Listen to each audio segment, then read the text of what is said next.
बिस्मिल्लाहिर्रहमानिर्रहीम। अस्सलाम वालेकुम dear students. I am Ali Raza, MSc mathematics from university of Punjab Lahore. Welcome to my YouTube channel Mathword. उम्मीद है कि आप सब लोग खैरियत से होंगे।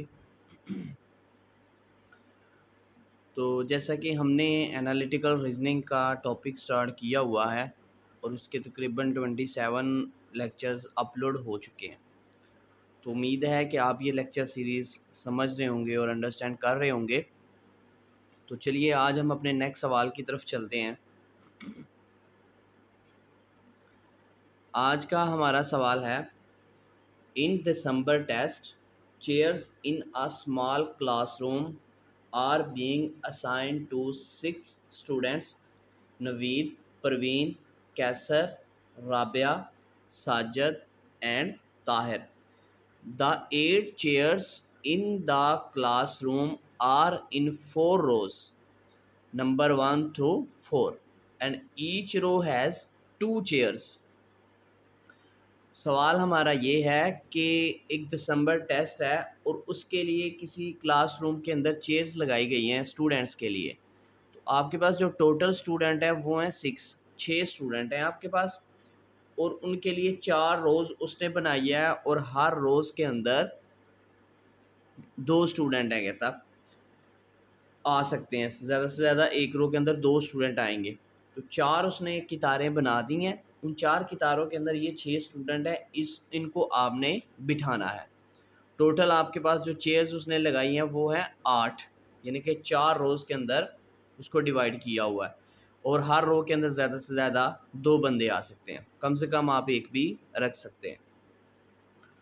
Chair assigned are made according to the following conditions, कि ये आपके पास कुछ कंडीशंस हैं जिनके अकॉर्डिंग वो स्टूडेंट्स को अरेंज किया गया है। तो सवाल मैं दोबारा रिपीट करता हूँ कि दिसंबर टेस्ट है जिसके अंदर स्टूडेंट को बिठाने के लिए किसी क्लासरूम के अंदर चेयर्स लगाई गई हैं और 4 कितारें हैं, 4 रोज़ हैं। हर रो के अंदर ज़्यादा से ज़्यादा 2 स्टूडेंट आ सकते हैं, और टोटल चेयर्स आपके पास 8 हैं और स्टूडेंट आपके पास 6 है। अब कहते हैं इन 6 स्टूडेंट को 8 चेयर्स में अरेंज करना है अकॉर्डिंग टू फॉलोइंग कंडीशंस। तो चलिए हम अपनी कंडीशंस की तरफ चलते हैं। तो सबसे पहली कंडीशन जो है वो ये है, Naveed must sit in alone in a row. कहता है कि जो नवीद है वो कितार के अंदर अकेला ही बैठेगा, इसके साथ कोई भी दूसरा बंदा नहीं होगा। मतलब कि जो नवीद है वो कितार में अकेला ही बैठेगा। उसके बाद दूसरा है Parveen. Parveen must sit in the same row as Rabia. कहता कि जो परवीन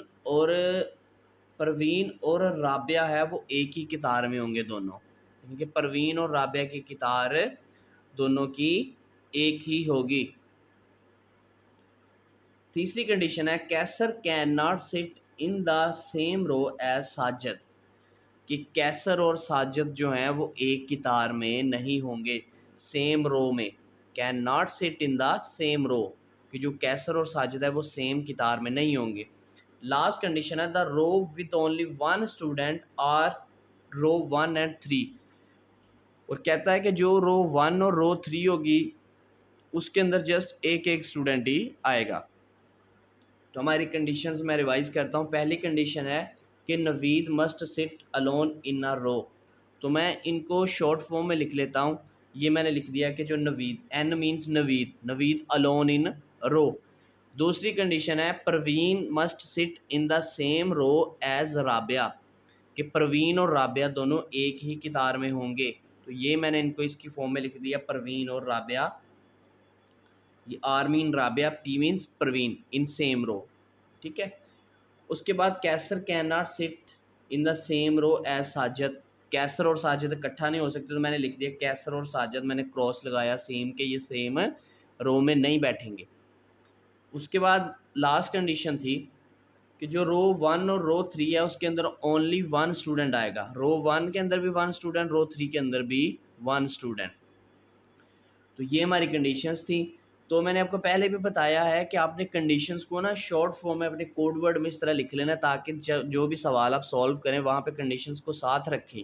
देन कंडीशंस को देख के जब आप सवाल को सॉल्व करेंगे तो वो इजीली सॉल्व हो जाएगा। तो चलिए हम अपने सवाल की तरफ चलते हैं।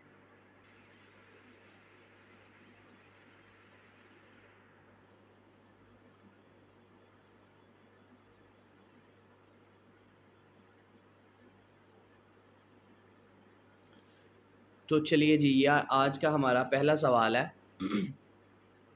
विच of the following student could be assigned to sit in the same row as कैसर। कहता है कि ये आपके पास कुछ ऑप्शंस हैं गिवन है, इनमें से बताओ ऐसा कौन सा स्टूडेंट है जो कैसर के साथ रो में बैठेगा। अब पहले तो आपने ये कंडीशन साथ लिख लेनी है साइड पे, जैसे मैंने ये कंडीशन सारी साथ लिखनी है। अब हम अपने ऑप्शंस को देखते हैं। अब ऑप्शंस को अगर देखा जाए तो पहला उसने ऑप्शन दिया हुआ है नवीद। हमारी कंडीशन थी कि नवीद अलोन ही बैठेगा। इट्स मीन कि कैसर के साथ तो नवीद आ नहीं सकता, क्योंकि जो नवीद है वो कंडीशन ये थी कि नवीद अकेला ही अपनी कितार में बैठेगा, तो ये आंसर नहीं होगा। अब देखो आ गया परवीन। तो दूसरी कंडीशन क्या थी कि परवीन और राबिया ये दोनों एक कितार में आएंगे, तो एक कितार में ज़्यादा से ज़्यादा दो स्टूडेंट ही आ सकते हैं। तो इट्स मीन के परवीन और राबिया जो हैं ये दोनों जो हैं ये दोनों भी कैसर के साथ नहीं आ सकते। तो ये परवीन और राबिया वाला ऑप्शन भी गया, परवीन भी और राबिया भी। बाकी बचा साजिद। अब देखो हमने कंडीशन पढ़ी थी कि कैसर जो है क्यूमिन कैसर साजिद के साथ सेम कितार में नहीं बैठ सकता, तो ये आंसर भी नहीं आएगा। बाकी बचा ताहिर। तो देख लो ताहिर एक ऐसा स्टूडेंट है जिसकी कैसर के साथ कोई इन्होंने गिवन कंडीशन रिस्ट्रिक्शंस नहीं दी। तो इट्स मीन हमारा ट्रू आंसर क्या है, ऑप्शन ई ताहिर। क्योंकि नवीद तो अकेला ही बैठ सकता है, वो तो कैसर के साथ बैठ नहीं सकता। प्रवीण और राबिया जो है वो दोनों इकट्ठी बैठेंगी, ये भी नहीं आएंगी। तो साजिद उसने कंडीशन में बता दिया था कैसर के साथ नहीं आएगा, तो फिर ताहिर ही बचा था। तो Tahir is our correct answer. उसके बाद हम चलते हैं अपने नेक्स्ट सवाल की तरफ।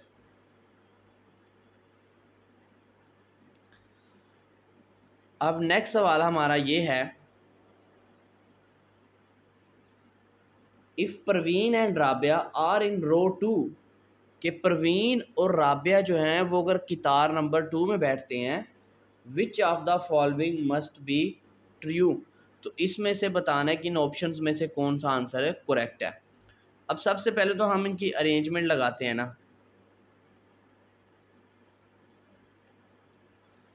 ठीक है। अब उसने बता दिया है कि जो प्रवीण और राबिया है वो दोनों बैठेंगे रो नंबर 2 में। तो मैंने रो नंबर 2 में क्या लिखा, इधर मैंने लिख दिया प्रवीण और इधर मैंने लिख दिया राबिया, मतलब रो नंबर 2 में बंदे पूरे हो गए। अब उसके बाद कंडीशन हमारे पास क्या थी वो अभी आपने पढ़ी है, कि जो रो नंबर 1 है, ये देखो रो नंबर 1 और रो नंबर 3 में एक एक स्टूडेंट ही आएगा। तो इट्स मीन कि हमारा जो अभी पेयर बना था, एक तो परवीन और राबिया का है ना, परवीन और राबिया का। दूसरा पेयर जो भी हमारा बना वो बना था कैसर का और ताहिर का, ठीक है। तो इट्स मीन कि फिर रो नंबर 1 और रो नंबर, ये जो रो नंबर 1 और रो नंबर 3 के अंदर तो उसने कंडीशन दी है कि एक एक स्टूडेंट बिठाना है। अब इसका मतलब है कि फिर हमारा जो ताहिर है और जो हमारा कैसर है वो आ जाएंगे दोनों रो नंबर 4 में, ठीक है। अब रो नंबर 1 के अंदर कौन आएगा, रो नंबर 3 के अंदर कौन आएगा। अब देखो नवीद के ऊपर कंडीशन ये है कि नवीद अकेला आएगा। तो अब जो नवीद है वो अकेला इधर भी हो सकता है और इधर भी हो सकता है, कहीं भी बैठ सकता है ना नवीद। उसके बाद बचा साजिद। अब जो साजिद है वो इधर भी हो सकता है और इधर भी हो सकता है। मतलब नवीद और साजिद के अंदर जो है ये दोनों सिंगल सिंगल ही बैठेंगे। अब या तो नवीद यहाँ पे होगा साजिद यहाँ पे होगा, या साजिद यहाँ पे होगा और नवीद यहाँ पे होगा, यही पॉसिबिलिटी हो सकती है। तो हमारा यही इनकी अरेंजमेंट बन सकती है। अब उसने पूछा कि इस परवीन और राबिया अगर रो नंबर 2 में है तो बताओ इसमें से कौन सी स्टेटमेंट ट्रू है। पहले देखो नवीद इज इन रो 1, तो नवीद रो 1 में भी आ सकता है, रो 3 में भी आ सकता है, इसलिए ये आंसर नहीं है। कैसर इज इन रो 1, तो कैसर रो 1 में नहीं, कैसर रो 4 में आ रहा है, ठीक है। उसके बाद परवीन इज इन रो 4, तो परवीन रो 4 में नहीं है, ये भी करेक्ट आंसर नहीं। उसके बाद राबिया इज इन रो 3, तो रो 3 के अंदर देखो राबिया नहीं आ रही, क्योंकि वो तो उसने बताया रो 2 में आएगी। ताहिर इज इन रो 4, तो ये देखो ताहिर रो 4 में आ रहा है, तो हमारा करेक्ट आंसर जो क्या बन गया, ऑप्शन ई, कि ताहिर। देखो इसमें से हमने ये बताना का कौन सा मस्ट बी ट्रू, जो एग्जैक्ट अंडरस्टूड जो बात हो, तो वो ताहिर था। ताहिर देखो रो 4 में आ रहा है, तो ये हमारा था दूसरा सवाल। तो हमारा नेक्स्ट सवाल है, which of the following is a total number of students that can sit in the same row as Tahir. ये बताना है कि आपने ये बताना है कि ताहिर के साथ ज़्यादा से ज़्यादा कितने स्टूडेंट बैठ सकते हैं। अब सबसे पहले आपने ऊपर ये जो नाम है उनकी तरफ आ जाओ। सबसे पहले नवीद है, तो जो नवीद है वो तो अकेला बैठेगा, इसका मतलब है कि जो नवीद है वो ताहिर के साथ नहीं बैठ सकता। उसके बाद परवीन और राबिया जो हैं, ये देखो परवीन और राबिया ये दोनों सेम रो में होंगे, मतलब ये इकट्ठे होंगे, तो इसका मतलब परवीन और राबिया ये दोनों भी ताहिर के साथ नहीं आ सकते। अब उसके बाद बचे हमारे पास कैसर और साजद। ये ताहिर है ना, तो हमने ये बताना कि ताहिर के साथ कितने स्टूडेंट पॉसिबल हो सकते हैं रो के अंदर बैठने के लिए। अब जो कंडीशन है वो कैसर और साजिद की है कि वो इकट्ठे नहीं हो सकते, तो इसका मतलब ताहिर साजिद के साथ भी बैठ सकता है और ताहिर कैसर के साथ भी बैठ सकता है। क्यों? क्योंकि कैसर और साजिद इकट्ठा नहीं बैठ सकते, बाकी जो है वो ताहिर जो है वो इसके साथ भी हो सकता है और इसके साथ भी बैठ सकता है। तो इसका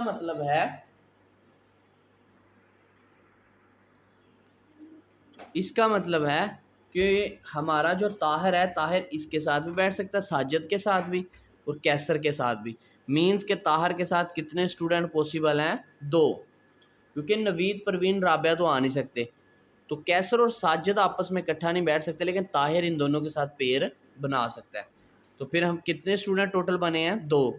तो हमारा करेक्ट आंसर क्या है? 2, यानी कि 2 स्टूडेंट ऐसे हैं जो ताहिर के साथ बैठ सकते हैं।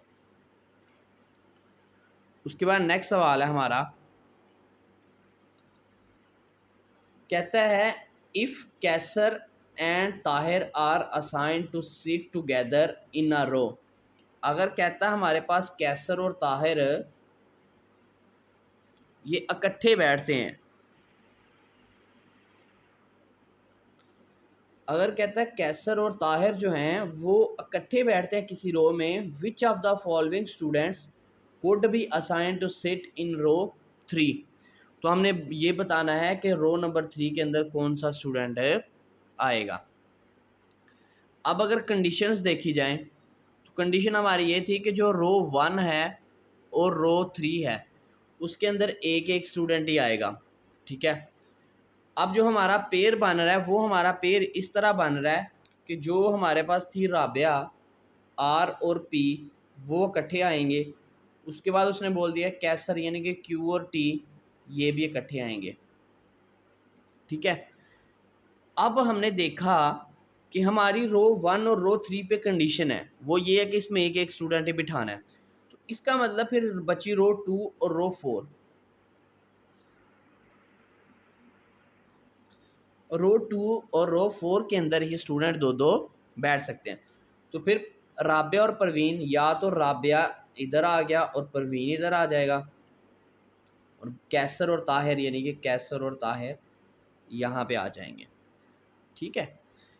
अब उसके बाद या तो मैं 2 टेबल इसके बना देता हूँ, या मैं ये करता हूँ कि कैसर और ताहिर इधर लिख देता हूँ, राबिया और परवीन इधर लिख देता हूँ, क्योंकि ये दोनों पेयर आएंगे ना, तो रो 1 और रो 3 में तो दो दो स्टूडेंट आ नहीं सकते, उसमें एक एक आना है, तो इसलिए यही अरेंजमेंट पॉसिबल हो सकती थी। उसने ये भी कोई कंडीशन नहीं दी कि कैसर और ताहिर कहाँ होंगे, तो फिर ये दो जगह बन सकती थी, या तो कैसर ताहिर यहाँ होगा और राबिया परवीन यहाँ, या कैसर और ताहिर यहाँ हो जाएगा रो 2 में और राबिया परवीन रो 4 में। अब उसके बाद फर्स्ट पे आ जाओ, नवीद और साजिद बच गए। अब नवीद और साजिद दोनों अकेले अकेले बैठेंगे। अब या तो यहाँ पे साजिद बिठा दो, यहाँ पे नवीद बिठा दो, या यहाँ पे साजिद बिठा दो, यहाँ पे नवीद बिठा दो। ठीक है, मतलब यही हो सकता है ना पॉसिबल, कि या तो नवीद फर्स्ट में होगा साजिद थर्ड में, या साजिद फर्स्ट में और नवीद थर्ड में। ये हमारी दो पॉसिबल अरेंजमेंट है, हो सकती हैं। अब उसने पूछा था कि ये बताओ रो 3 के अंदर कौन सा बंदा आएगा। प्रवीण वो रो 3 में नहीं आएगी। कैसर, कैसर भी रो 3 में देखो नहीं है। राबिया, राबिया भी नहीं है। साजिद, अब देखो साजिद रो 3 के अंदर आ रहा है, पॉसिबिलिटी है। ताहिर, ताहिर तो रो 3 के अंदर आएगा नहीं। तो इन सब में साजिद एक ऐसा बंदा है जो रो 3 में आ रहा है, तो इसलिए हमारा करेक्ट आंसर क्या है, ऑप्शन डी, कि जो साजिद है वो रो 3 के अंदर है, आ सकता है। तो ये था हमारा आज का लेक्चर, ये इजी था सवाल आज का। तो आपने इसको अच्छे से अंडरस्टैंड करना है, और चैनल को लाइक और सब्सक्राइब ज़रूर कीजिए ताकि मज़ीद जो भी लेक्चर्स अपलोड हों वो इजीली आप तक पहुंच सके। इंशाल्लाह मिलते हैं नेक्स्ट लेक्चर में, तब तक के लिए खुदा हाफिज़, फ़ी अमान अल्लाह।